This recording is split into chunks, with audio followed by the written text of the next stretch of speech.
أعوذ بالله من الشيطان الرجيم.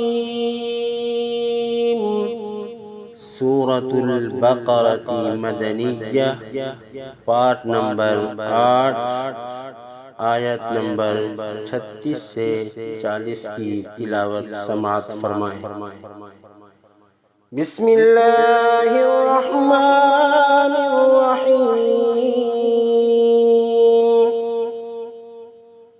فأزلهما الشيطان عنها فأخرجهما مما كانا فيه وقلنا اهبطوا بعضكم لبعض عدو ولكم في الأرض مستقر ومتاع إلى حين.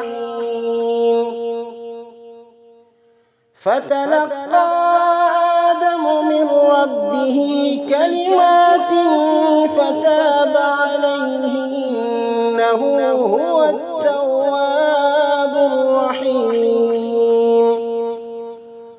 قلنا اهبطوا منها جميعا فإما يأتينكم مني هدى فمن تبع هداي فلا خوف عليهم ولا هم يحزنون.